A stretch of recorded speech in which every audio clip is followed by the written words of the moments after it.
Tres versículos vamos a leer en esta noche. Voy a pedir por favor que ustedes mismos me los busquen. Y los tres versículos están en el Antiguo Testamento en tres libros diferentes. Uno está en el libro de Lamentaciones. ¿Saben? Hablando de todo un poco, una vez fui a predicar a Italia y hablé del libro de Lamentaciones. Y me llamó la atención cómo es posible que el Señor diga en su palabra que Él quiere cambiar nuestro lamento en baile y haya un libro en la Biblia que se llame el libro de los lamentos.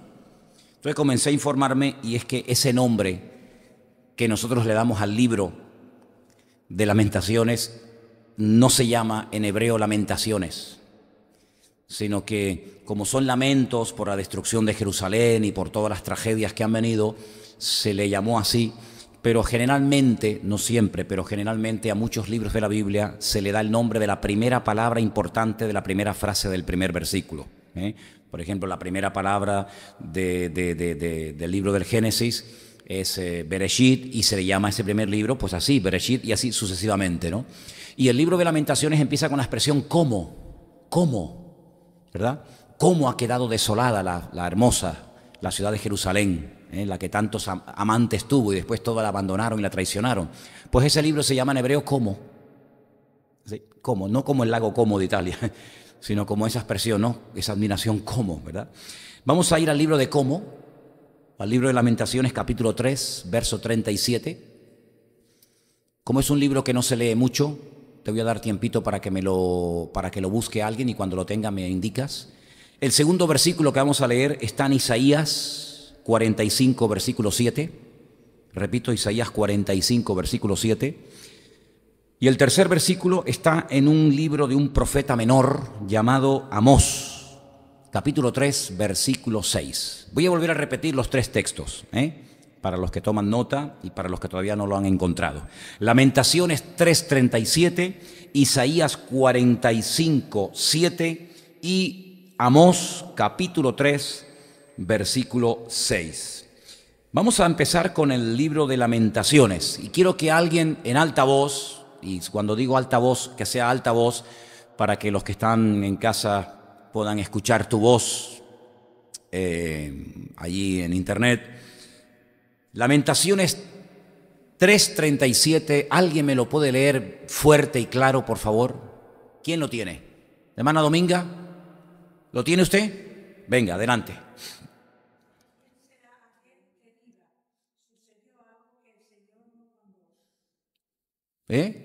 Interesante la pregunta, ¿no? ¿Quién se atreverá, no? ¿A quién se le ocurrirá decir que sucedió algo que el Señor no mandó?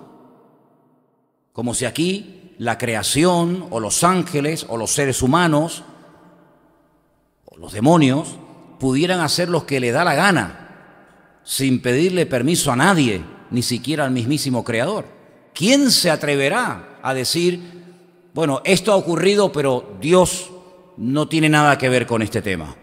Es interesante la pregunta que lanza aquí el autor de este libro, que no es otro más que Jeremías. Quiero decirles que en nuestras Biblias tenemos el libro del profeta Jeremías y el libro de Lamentaciones, pero originalmente algunos creen que era parte de un solo libro.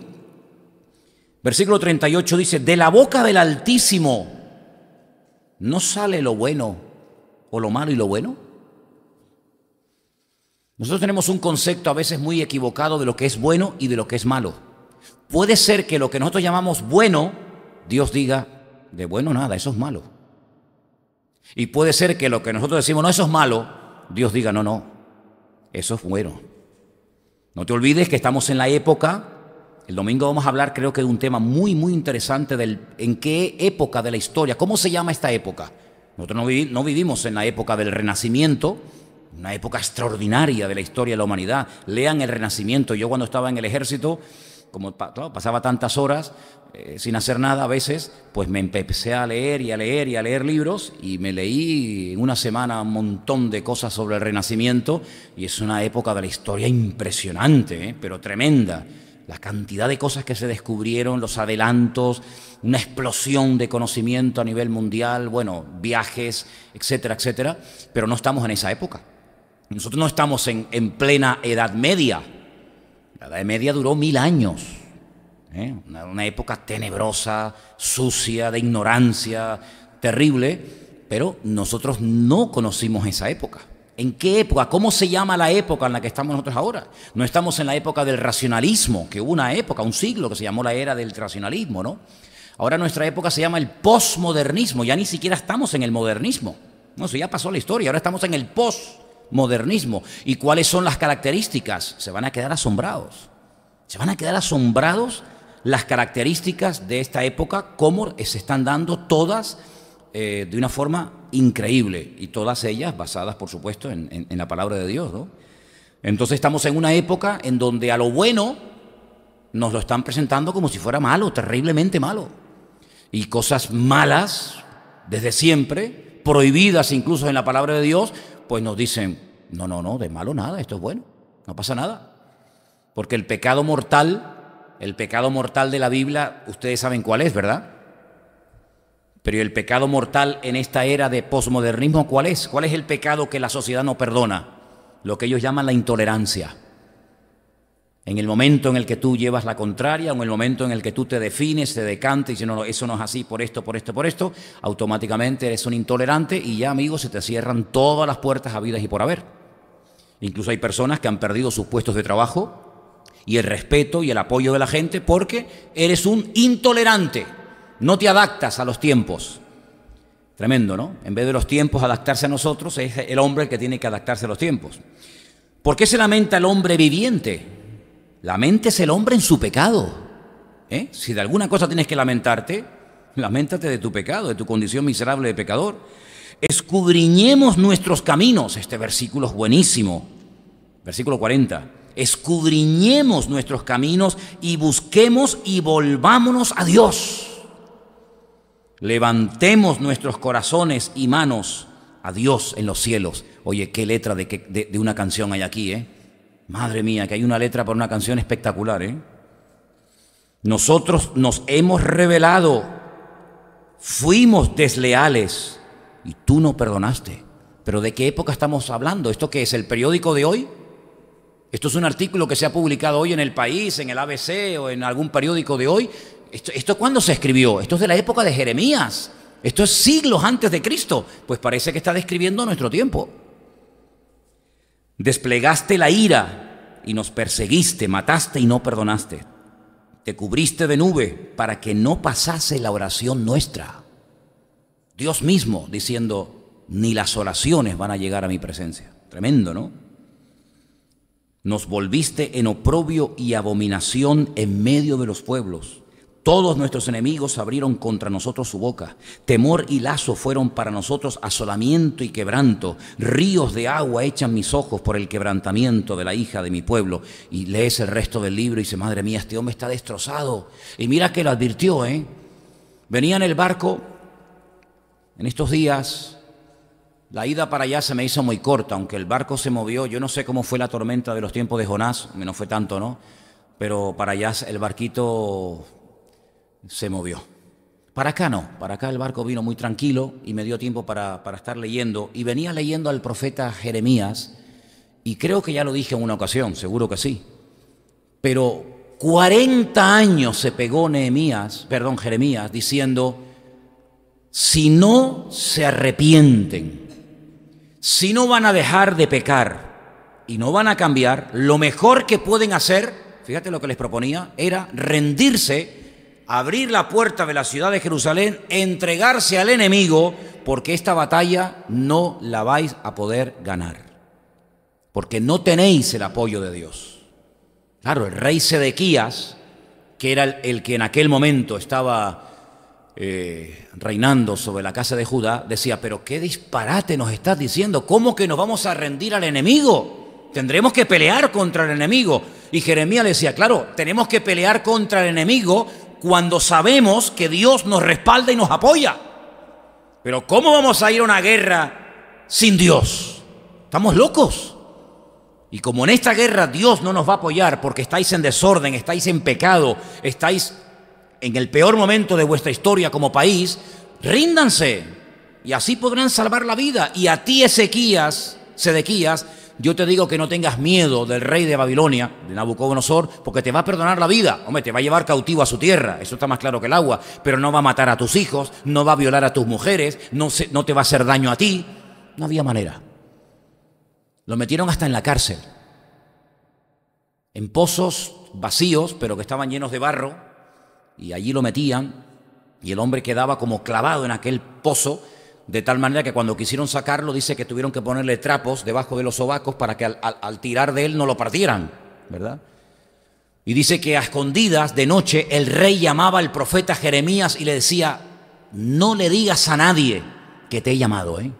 A ver, dime de verdad, palabra de Dios, ¿qué dice el Señor que tenemos que hacer? Y él les decía, ya te lo he dicho, rey, que te rindas al rey de Babilonia, que Dios no está con nosotros. En otros momentos sí estuvo, pero ahora no, que hemos pecado, que ya la gloria de Dios no está con nosotros, que esta ciudad está entregada a la destrucción, y como el país no se va a arrepentir, ni queréis cambiar, entréguense, y así no te van a matar. Y él le decía, sí, pero en cuanto sepan que yo soy el rey, me van a hacer daño. Y dice, tú no temas por tu vida, el Señor te va a cuidar, te va a proteger.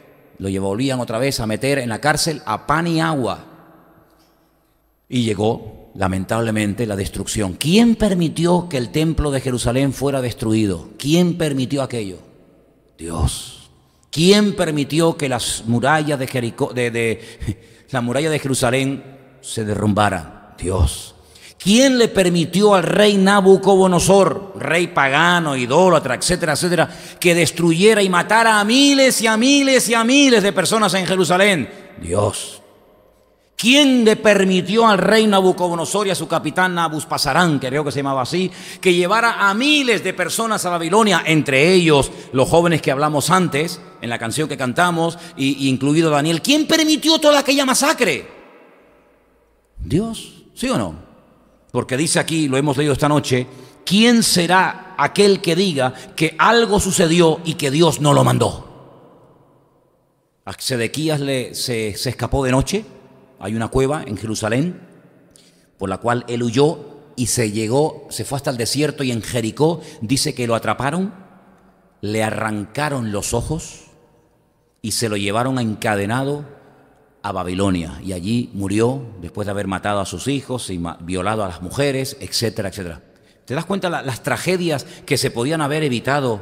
Las muertes, la sangre derramada que se podía haber evitado si este hombre se hubiera rendido y hubiera dicho, mira, pues en esta guerra no vamos a perder ni un minuto porque Dios no está con nosotros. Y cuando Dios está con nosotros, adelante, hermano, no hay que tenerle miedo a nada ni a nadie. Pero, hermano, como te metas en un lío en el cual Dios no te haya metido o te haya dicho que te metieras, puedes perder la vida. Puedes perder la vida. Y te recuerdo que solamente tenemos una. Bueno, pues todo esto lo permitió el Señor. No fue el diablo el que destruyó Jerusalén, ¿eh? Nabucodonosor fue un instrumento. ¿Sabes que en el libro de Jeremías hay un momento en el que el Señor a Nabucodonosor lo llama mi siervo Nabucodonosor? Es como el látigo, el azote que yo voy a utilizar para castigar a mi pueblo. Así que en este momento dice, yo también lo voy a tratar a él, cuidado, yo también lo voy a juzgar a él, que él no es el niño bueno de la película, pero en este momento tengo que utilizarlo a él como mi siervo, como mi instrumento para castigarles a vosotros. Y así fue. País un desastre, el templo quemado, bueno, un desastre. Quedaron unos poquitos. Y entonces el rey de Babilonia puso allí a un capitán que le dijo a Jeremías, mira, si quieres ir a Babilonia, puedes venir, si te quieres quedar aquí, te puedes quedar. El rey dice que hagas lo que quieras, a donde quieras ir, que vete con libertad. Él suelta hoy tus cadenas y te libra de la muerte. Jeremías dice, no, yo me quedo aquí. Se quedaron muy pocas personas en el país. Y entonces dice que comenzaron a venir los poquitos que habían quedado, imagínate, arruinados, heridos.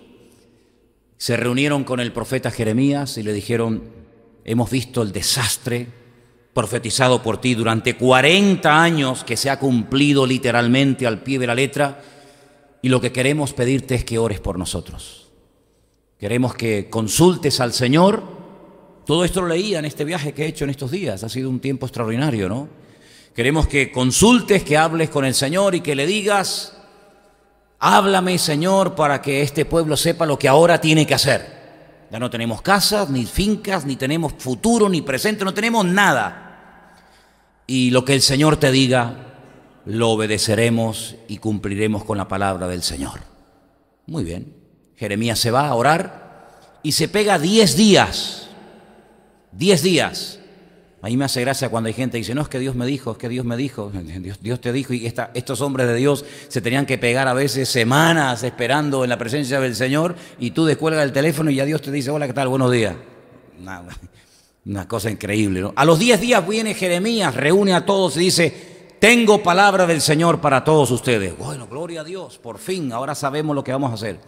El Señor me dice que les diga que la idea que tienen de irse a Egipto, porque claro, en Egipto siempre había trabajo. Yo no sé cómo son las cosas, pero en Egipto siempre hay agua, en Egipto siempre hay trabajo, en Egipto parece que siempre todo va bien. Pues el Señor me dice que les diga que ni se les ocurra ir a Egipto, porque la espada que teméis, las pestes que teméis y el miedo que tenéis de quedaros aquí, el rey de Babilonia también va a ir a Egipto. Fíjate la distancia que hay, ¿eh? No sé cómo estás de geografía, pero de Babilonia hasta Egipto hay una tirada. Y si ustedes creen que por irse lejos el hambre, la peste y la muerte va a huir de ustedes, se equivocan, porque allí les va a atrapar. Dice: el que no muera de hambre morirá a espada, el que no muera a espada morirá de peste, y el que no muera de peste, bueno, le pone un panorama terrorífico y les dice: el Señor dice que os quedéis aquí.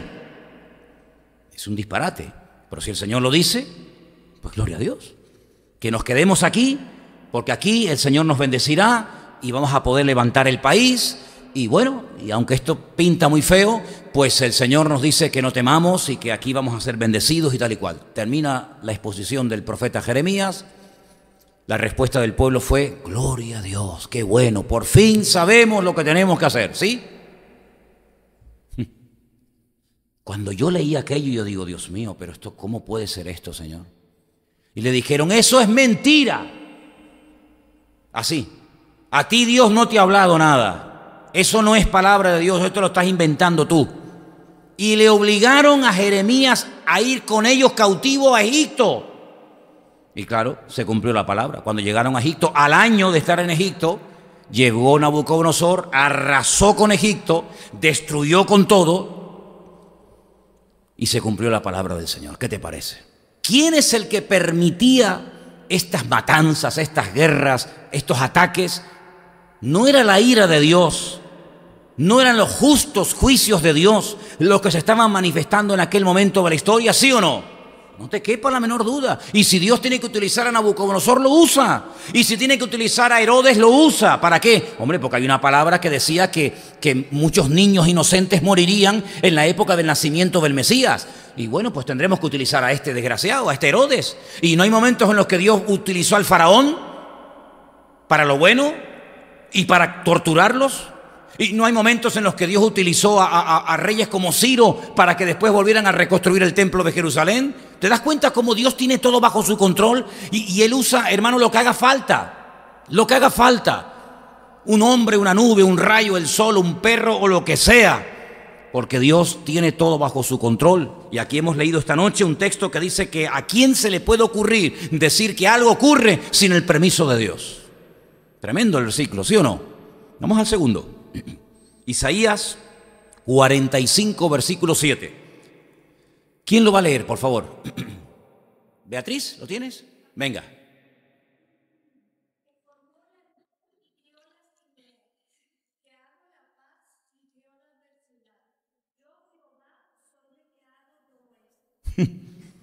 Dios formó la luz. ¿Cuántos lo creen? Dijo Dios: sea la luz, y fue la luz. Así que con la primera parte del versículo, ¿estamos de acuerdo, sí o no? Bien.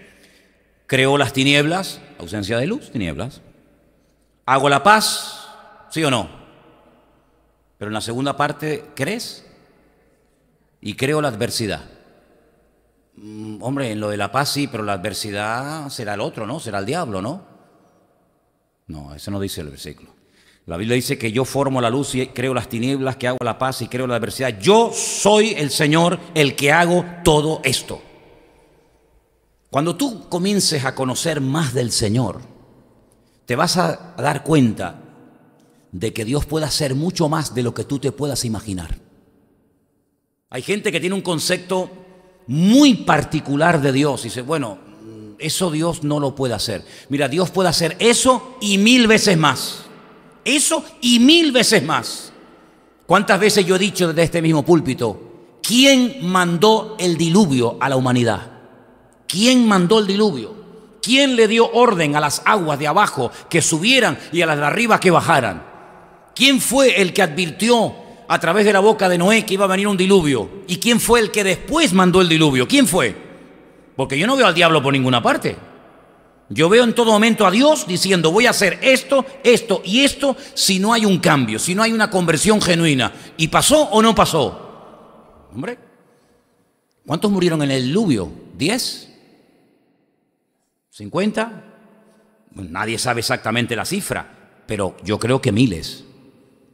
Y que yo sepa, el diluvio lo mandó Dios. ¿Que lo advirtió? Sí. Pero el diluvio lo mandó el Señor. Algunos dicen, bueno, pero hay algo que la gente habla muchas veces y se cargan de razones cuando dicen, pero bueno, es la naturaleza. La naturaleza, ¿no? La madre naturaleza, ¿no? Incluso en algunas culturas le dan a la naturaleza poderes que Dios no le ha dado. Por eso en algunos lugares las criaturas han terminado adorando a la creación misma, ¿verdad? La famosa Pachamama, la madre tierra, ¿no? Como que de ella viene toda, ¿eh? Y hay que adorar la tierra, porque al fin y al cabo del polvo venimos y al polvo nos vamos. Pero las leyes de la naturaleza, y la naturaleza misma, ¿quién la creó? ¿O es que Dios no sabía que con las leyes que Él le iba a dar? Porque la naturaleza, las leyes que tiene, alguien se las tuvo que dar. Las limitaciones de la naturaleza, ¿quién se las puso? Dios se las puso. ¿Quién le dijo al mar, hasta aquí llegas, amigo? ¿Quién le dijo al sol, tú ahí? Y a la luna, tú allá. Y a Plutón, tú aquí. ¿Y quién creó el magnetismo? ¿Y quién creó las leyes de la física? ¿Quién creó todo eso? Las creó el Creador, las creó Dios. Bien. ¿Dios creó a la naturaleza con la capacidad de producir terremotos? Sí, claro. ¿O es que Dios no sabía que la Tierra en un momento determinado puede explotar y puede mandar toneladas de lava afuera y matar a personas? Claro que lo sabía. ¿O es que Dios no sabe que la corteza terrestre, las capas continentales pueden chocar la una contra la otra y producir tremendos terremotos? ¿O es que Dios no sabe que la naturaleza podría producir huracanes y maremotos y tsunamis? Pues claro, ¿cómo no lo va a saber? Pero sí fue Dios el que dotó a la naturaleza de esa capacidad. Luego, no es la naturaleza la que unilateralmente decide mañana un terremoto, pasado un tsunami, mañana un huracán, mañana un tornado, que no es lo mismo un huracán que un tornado, no tiene nada que ver una cosa con otra. Y mañana, ¿quién es el que permite todas esas cosas? ¿Satanás es el que ahora vamos a darle atribuciones de Dios teniendo poder sobre la creación? Dios no ha perdido, el Creador no ha perdido su poder y su dominio y su autoridad y su control sobre todo lo creado, incluido tu vida y la mía. ¿Cuántos dicen amén? Todo está bajo el control de Dios. Y hay momentos en los que Dios, en un lugar, si hay cambios, manifiesta su misericordia. Y hay otros momentos donde en el mismo lugar, si no se produce un cambio genuino, pues puede derramar su ira. En diciembre tengo que ir a dar un seminario de 3 días, o de varios días, a Suiza.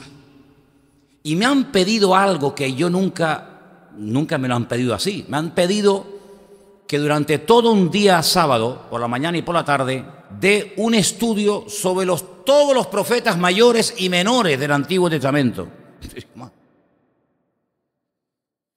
Nahum, Habacuc, Sofonías, Malaquías, Ageo, Isaías, Jeremías, Daniel, Ezequiel. Claro, tú imagínate las horas que me tengo yo que pegar para poder explicar uno por uno cada profeta, cada libro, que dicen bueno, imagínate, un trabajo de chinos aquello, ¿no? En fin. Pues resulta de que en el libro de Jonás, estoy haciendo un resumen de cada libro para poder explicar, en el libro de Jonás el Señor manda a este hombre al imperio más corrupto de la tierra, al más depravado, a un imperio que no solamente ganaba batallas, sino que a los que conquistaba los machacaba como si fueran ratas. Los quemaban, los empalaban, les cortaban la cabeza, los torturaban, le hacían las mayores barbaridades que te puedas imaginar. Esos eran los asirios, cuya capital era Nínive. Y allí le dice el Señor al profeta Jonás, vete a predicarle. Es como si el Señor mañana me dice, vete a predicar a, no sé, ¿dónde estarán ahora? En Siria o en Afganistán o en Irán. Vete a predicarles a los jefes del ISIS, del Daesh. Y digo, ¿quién yo? Señor, ¿no puedes mandar a Juan Carlos? Señor, manda... No, quiero que vayas tú. Yo, así en crudo, diría, Dios, con los sitios que hay, no me puedes mandar a otro sitio, ahora tengo yo que ir allí. Además, cuando me vean que soy cristiano, que soy pastor, imagínate. Claro, Jonás dice, yo no voy allí ni loco. Judío, que voy a predicarles en contra de su religión, en contra de sus barbaridades. Así el hombre salió corriendo. Es que criticamos a Jonás, pero es que yo también lo hubiera hecho, hermanos. Y claro, él se fue en un barco de vela, yo me hubiera ido en lo más rápido, y cuanto más lejos mejor. Pues el Señor, oye, no paró hasta llevarlo a Nínive. Y para sorpresa de él, el hombre predica y se convierte en todos se convierte, desde el mayor hasta el menor. El rey se humilló, hasta los perros, dice la Biblia, que ayunaron ese día, y Nínive no fue destruida y se salvó milagrosamente. Nunca ha habido un ejemplo de una ciudad entera que se haya convertido, por lo menos entre comillas temporalmente, como en el tiempo de Jonás. Pero leyendo el libro de Nahum, porque los libros de los profetas menores son muy interesantes, son muy bonitos, tienen cosas preciosas muchos de ellos. En el libro de Nahum, aproximadamente entre 100, 150 años después de Jonás, todo el libro de Nahum habla acerca de la destrucción de Nínive. Es decir, que aquella conversión aparentemente les duró como muchos 150 años. A los 150 años, el mismo Dios que perdonó a Nínive, el mismo Dios que tuvo clemencia y misericordia y piedad de esa ciudad corrupta, pues llega y la destruye. El mismo Dios. No es que Nínive fue perdonada por Dios y Nínive fue destruida por el diablo. No. Es que el Dios que perdonó a Nínive es el mismo Dios que luego destruye a Nínive. El mismo. Y hay gente que no entiende este concepto de la naturaleza de Dios, que como Dios es muy bueno, pues claro, Dios no puede permitir ninguna cosa que se nos vaya de nuestro concepto, de nuestro... No, Dios puede permitir mucho más de lo que tú te imaginas. Y vuelvo a repetir lo que dije al principio del culto. A mí no me sorprenden que de vez en cuando se vean las manifestaciones del justo o de los justos juicios de Dios. A mí lo que me sorprende es que no se vean más. A mí lo que me sorprende es que España no haya sido destruida hace siglos. Porque si ustedes leen a los dramaturgos de hace 80, 90, 100 y pico de años en España, y ustedes leen lo que aquellos hombres decían de la sociedad española hace 150, 200 años, pues yo digo, pero si esta gente levantara la cabeza hoy en día, ¿se morirían otra vez? Porque ya hablaban de corrupción, hablaban de divisiones, hablaban de celos, hablaban de envidia, hablaban de barbaridades. Y yo digo, pues 150 o 200 años después, estamos peor que nunca. Así que a mí no me sorprende que en España haya sequía. A mí lo que me sorprende es que todavía haya agua en los ríos y que de vez en cuando llueva en España. A mí lo que me sorprende es eso, no que no llueva, sino que todavía siga lloviendo. Porque la verdad que como seres humanos hemos provocado tanto a Dios que yo no sé cómo todavía hay algunos que con lo que han dicho y con lo que hacen estén vivos. Créanme, sinceramente. Pero dice la Biblia en el Salmo 92 que cuando se levantan muchos impíos, cuando proliferan los impíos, leer el Salmo 92 es para ser todos destruidos a una, ¿verdad? Y dice la Biblia que la maldad llegará a un límite en el que Dios diga, basta. ¿Sabes que hay como un límite? Hay como un límite que Dios dice, ya no puedo permitir más. Hubo un límite en el diluvio. Dios dijo, no, ya con esto que habéis hecho, ya habéis sentenciado vuestra muerte. Hay un límite en la maldad del amorreo, dice la Biblia. Dice la maldad del amorreo aún no ha llegado al límite, pero cuando llegó, mira cómo fueron allí los israelitas, ¿no? Y hay un límite en Egipto, y hay un límite en España, y hay un límite en Europa, y hay un límite en el mundo. Y yo creo que estamos jugando con fuego y estamos llegando a un límite en el que los justos juicios de Dios se van a derramar de una manera impresionante entre nosotros. Así que Isaías 45:7, que lo leímos, lo dice muy claramente. ¿Lo podemos poner otra vez en la pantalla, Johnny? Isaías 45, versículo 7.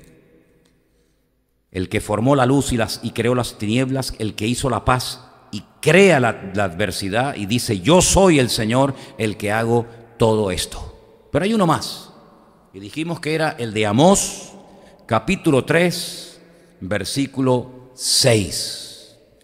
Y no sé si alguien lo tiene preparado para leerlo. ¿A Juan Carlos? Vamos. Amós 3, 6.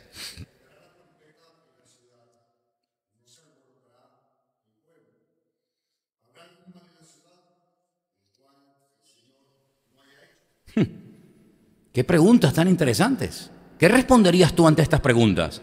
Si se te presenta y te dice en la cara, Amós, hermano, mira, ven para acá, te voy a hacer una pregunta. Claro, hoy en día el tema de la trompeta en la ciudad, a lo mejor a ustedes les suena un poco... Bueno, si te suena el móvil, te llega un mensaje de WhatsApp, ¿no cogerás el móvil a ver quién te escribe? ¿Sí o no? La maquinita diabólica, Se tocará la trompeta en la ciudad y no se alborotará el pueblo. ¿Cuándo se tocaba la trompeta en la ciudad? Cuando venía el peligro.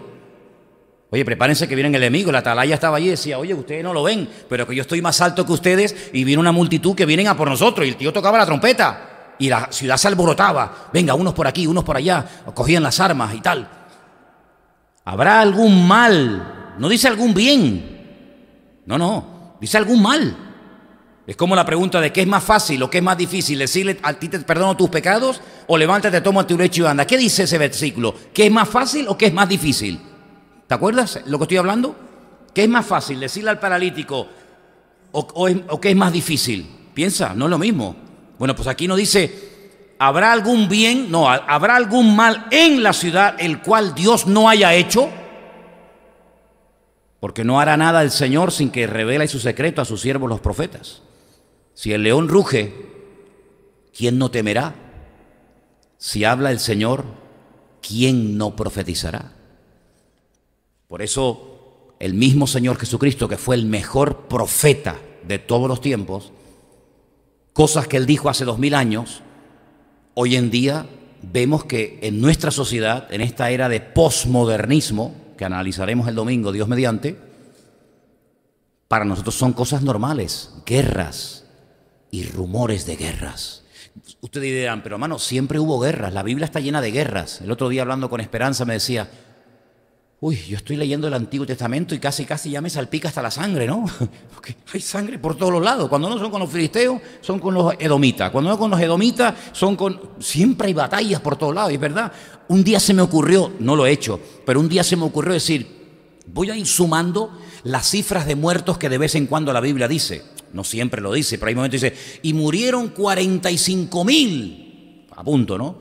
Y seguir leyendo y leyendo, voy a sumar más o menos cuántas muertes, pero claro, ya lo dejé porque aquello me iba a faltar libretas, ¿no? Hay guerras por todas partes, sí. Pero el nivel al que se puede hoy en día luchar y la destrucción masiva que se puede producir hoy en día nunca existió. Es verdad que cuando venían 1 millón de etíopes, 1 millón de etíopes contra Israel para masacrarla, con aquel Senaquerib y todas aquellas batallas terribles, pues hombre, estamos hablando de unas cifras descomunales, pero allí nadie usaba tanques, ni aviones, ni metralletas, ni pistolas, ni armas atómicas. Allí todo era arcos, flechas, espadas, jabalinas, martillos, piedras y poco más. Pero es que hoy en día un señor te toca un botón y te puede mandar una bomba y te puede matar a 10 millones de personas así, en un segundo. ¿Cuándo se ha producido eso en la historia de la humanidad? Pues en esta época. Hoy en día hay países que tienen poder para destruir continentes enteros. En la época de Gorbachev, ¿os acordáis? Aquel político ruso que tenía aquella mancha en la frente, que decían, este es el anticristo. Sí, sí, algunos decían, algunos hermanos, mira el anticristo. Y ¿cómo sabes tú que es el anticristo? Y dice, pues lleva la marca en la frente. No, el hombre lleva un lunar, como que una marca. Pero bueno, hay algunos que ven al diablo por todos lados, ¿no? Pues ya en la época de Gorbachev, mira los años que han pasado, él llegó a decir que en aquel momento la Unión Soviética tenía 1.200 misiles, que eso no es nada, 1.200 misiles con cabezas nucleares, cada uno de ellos, más potentes que las bombas que los americanos lanzaron sobre Hiroshima y Nagasaki en la Segunda Guerra Mundial. Solamente un cohete, y tenían 1.200. Lo que han creado desde esa época de Gorbachev hasta hoy en día. Solamente la Unión Soviética, pero te recuerdo que hay potencias hoy en día en el mundo que también tienen armamento nuclear, Rusia, América, Israel, Pakistán, la India, Francia, etcétera, etcétera. Y probablemente alguna más que no sepamos. De momento, 6 o 7, pero ¿qué te parece? Para destruir países y continentes enteros. Bueno, alguien una vez hizo un cálculo, si se usaran todas las armas nucleares que hay en este momento en el mundo, todas al mismo tiempo, podría destruirse el planeta Tierra 3 veces. Todas las montañas, todos los ríos, todos los mares, todos los océanos, absolutamente todo, 3 veces. Destruimos la Tierra 1 vez, 2 veces y 3 veces. ¿Qué razón tenía Albert Einstein? Albert Einstein en los años 50 cuando dijo, si llegamos a una tercera guerra mundial, si llegamos, que vamos a ir a ella, la cuarta guerra mundial pelearemos con piedras y palos. Eso ya lo dijo Albert Einstein en los años 50. Si hay una tercera, la cuarta será con palos y piedra, porque no quedará títere con cabeza. ¿Qué te parece, amigo? Pues estamos a punto de que o bien o bien el otro, o bien por la derecha, o bien por la izquierda, en cualquier momento, porque claro, si tú tienes algo, ¿no tienes la tentación de usarlo? Si tú te compras un buen móvil y lo tienes en la caja, siempre en la cajita, ¿no? Y tú dices, tengo ganas de abrirlo y encenderlo y este botón para qué es y tal. ¿Sí o no? ¿Tú serías capaz de estar 1 año con el último modelo, el iPhone 8, ¿no? Ese es el último, ¿no? Digo yo, no sé, tú sabes. El iPhone 8, el más perfecto. Te lo compras mañana y llegas a casa y dices, mira, el iPhone que me compré, ¿cuál es el 8? No, el 8. Sí, sí, el que te saca una foto y te quita kilos y te quita las arrugas y todo. ¡Qué maravilla! ¿Serías capaz de tenerlo hasta fin de año sin abrirlo, sin sacarlo de la caja? Yo no. Ustedes que están en un nivel superior, ¿verdad?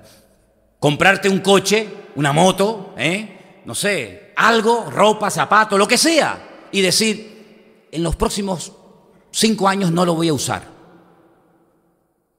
Y un inconverso, hijo del diablo, que odia a todo el mundo y que tenga un poder tan espectacular en la punta de sus dedos y que no tenga la tentación de hacer así.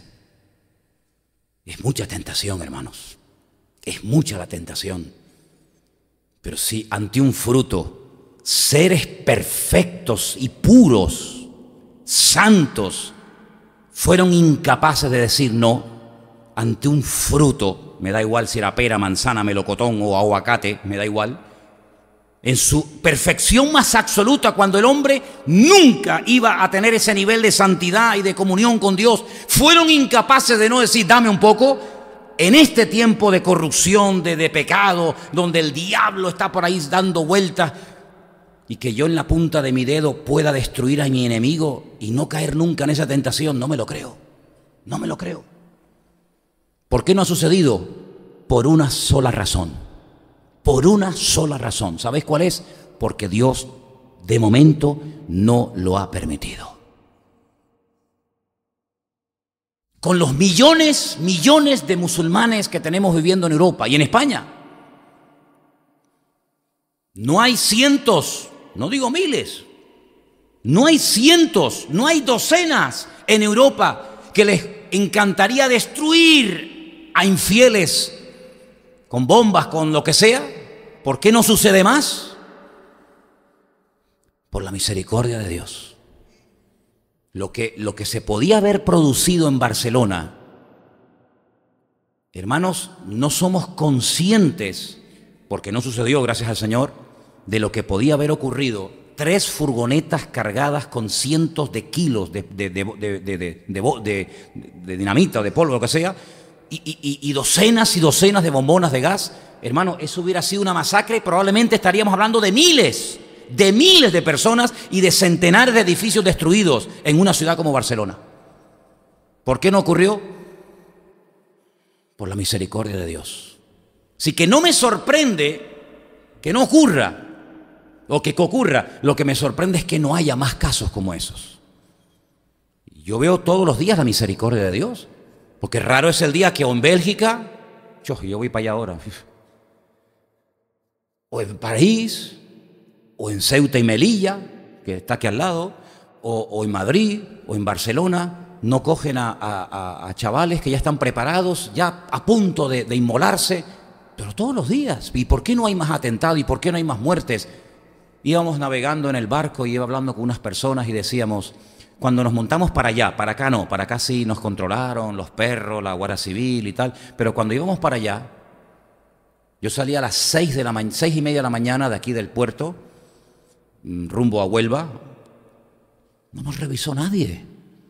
No nos revisó nadie. Yo podía haber llevado a una persona escondida en el maletero. Nadie me abrió el maletero. Nadie me preguntó nada. Pase, pase, pase. ¿Se imaginan?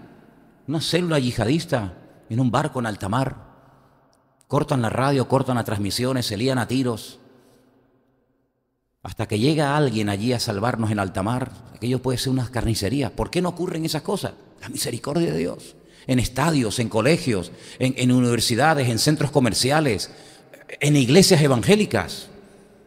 ¿Por qué no ocurren más cosas de estas? Por la misericordia de Dios, como para no creer en Dios, como para no creer en el Señor con lo que está cayendo. Entonces, hermanos, estos 3 versículos que hemos leído, el de Lamentaciones, el de Isaías y el de Amós, nos muestran que hay momentos en los que Dios, porque Él lo cree conveniente, y no significa que tenemos que entenderlo todo, hay momentos en los que Él quiere poner a naciones enteras de rodillas. Y hermanos, miles, y créanme, miles de personas y muchos cristianos que se habían apartado de los caminos del Señor cuando el famoso tema de las Torres Gemelas volvieron a las iglesias y veías a la gente de rodillas en las calles orando, como el famoso terremoto en Haití. Yo conozco hermanos que fueron de Italia a ayudar al terremoto de Haití, donde murieron miles de personas, más de las que dijeron. Y uno de ellos, un hermano de Remar, que fue allí a colaborar, me dijo que estaba un día en la casa duchándose, cantando. Mientras se duchaba, cantaba alabanza. A lo mejor no lo dejaban cantar en el culto. El hombre dice, se desahogaba en la ducha cantando al Señor. Y cuando salió de la casa, se encontró una multitud de gente en la puerta de la calle. Y él se asustó y dijo, ¿qué pasa? ¿Qué hacen ustedes aquí? Le dijeron, es que oímos cantar y hablar de Dios y cantar alabanzas al Señor y vinimos aquí atraídos por esta música. Fue algo increíble. Hermanos, brujos, practicantes de vudú, el escalafón más elevado de la santería, de la brujería, convertidos al Señor, llorando en las calles. Algo impresionante. Bueno, el Señor permitió aquel terremoto para llevar a Haití de rodillas. Yo no sé cuánto durará ese tiempo. Fue como Nínive, ¿no? Te arrepientes hoy y 100 años más tarde te tengo que destruir. Pero hay momentos que un terremoto, hay momentos que las Torres Gemelas, hay momentos que una guerra, hay momentos que una persecución ponen a países enteros de rodillas. Hombre, el Señor lo que quiere es que nos pongamos de rodillas y que nos humillemos a las buenas. Pero te voy a decir una cosa. El poder de Dios es capaz de poner de rodillas al más duro y al más soberbio que te puedas imaginar, ¿eh? Puso de rodillas a Nabucodonosor, ¿eh? Puso de rodillas a Belsasar, ¿eh? Puso de rodillas a Faraón, pone de rodillas al que él quiera. Y en estos tiempos nosotros estamos viviendo, y una de las cosas que tenemos que tener, pero clarísimas, clarísimas, es que todo está bajo el control de Dios. Hermanos, y concluyo, España no puede seguir más tiempo como está. España tarde o temprano, como cualquier otra nación de la tierra, tiene que ser tratada por el justo juicio de Dios. Y si lo de Cataluña, como en su momento lo de la ETA o lo que fuera, tiene que llevar a este país a buscar de Dios y a pedir misericordia y clemencia del Señor, pues bienvenido sea el justo juicio de Dios. Porque, repito, Dios no tiene ninguna necesidad de pedirle permiso a nadie. Y Dios no le va a pedir perdón jamás a nadie. El perdón en el concepto de Dios no entra. Eso es algo de nuestra relación de nosotros con Él. Pero Dios no tiene que pedirle perdón a nadie, porque cuando Dios hace algo, no tiene que decir, ay, perdón, me equivoqué, lo siento. No, Dios cuando hace algo, lo hace justo. Las pruebas de Dios son justas, los juicios de Dios son justos. Todo lo que Dios hace es justo, aunque nosotros con nuestro nivel muy limitado de justicia no entendamos todo lo que ocurre. Yo conozco gente que buscó en la enfermedad a Dios, ya que en la salud no lo buscabas. Ya vas a ver cómo lo vas a buscar cuando te digan que te quedan 3 meses de vida. Ya vas a ver cómo vas a orar y ya vas a ver cómo te vas a humillar, que no siempre ocurre. Hemos tenido casos de personas que saben que se están muriendo, le hemos pedido que si querían que oráramos por ellos y nos han dicho descaradamente, no. Bueno, vale, ni la enfermedad te doblega, ¿no? Muy bien, pero nunca dirás que no tuviste tu oportunidad. Dios sabe perfectamente cómo hacer las cosas. Y estamos en unos tiempos en los que nosotros, créame hermano, más que nunca, nosotros jugamos un papel fundamental. ¿Por qué?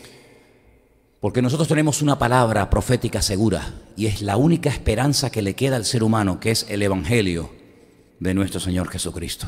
Abran la boca, hermano, llévense folletos, llévense Biblia, llévense Nuevo Testamento. No pueden haber durante meses y meses y meses y meses folletos, Biblias en la iglesia. Se tienen que repartir continuamente y después se comprarán más, ¿verdad? Pero tenemos que hablar más que nunca del Señor a la gente, porque les digo sinceramente, las cosas se van a poner cada vez más duras, más difíciles, pero nosotros sabemos en quién hemos creído. Y así como el mundo va a ir de mal en peor, el Señor ha prometido estar con nosotros todos los días hasta el fin del mundo. ¿Cuántos dicen amén? Vamos a orar, hermanos. Cierra tus ojos donde estás, por favor. Lean otra vez, por favor, estos 3 versículos que les di, el de Malaquías, el de Isaías, perdón, el de Lamentaciones, el de Isaías y el de Amós. Vuelvan a leerlos, mediten en ellos, descubran más aspectos de la naturaleza y de la esencia de Dios en cada uno de ellos, y que el Señor nos ayude a entender que sí, Dios es amor, por supuesto, ¿quién lo duda? Pero Dios también es justicia, y Dios también tiene todo el derecho de extender su mano sobre su tierra, porque del Señor es la tierra y su plenitud, y de entrar en juicio con las naciones. Y el tiempo ha llegado en el que nadie se va a librar. Gracias te damos por tu bendita palabra, Señor. Queremos en esta tarde darte la gloria, la honra, toda la alabanza, porque sabemos que todo está bajo tu control y tenemos la paz, la seguridad, la esperanza de que tú estás con nosotros a nuestro lado y de que nada que tú no permitas sucederá en nuestra vida. Manténnos firmes en la fe, que podamos pelear, Señor, la buena batalla y guardar la fe y mantenernos firmes en tus caminos, Señor.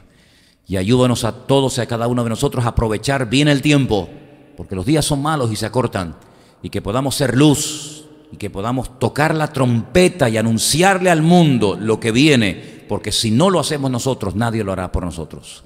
Ponemos nuestra vida a tu servicio, en el nombre de tu amado Hijo Jesús. Amén y amén. Nos ponemos de pie, queridos hermanos, por favor. Vamos a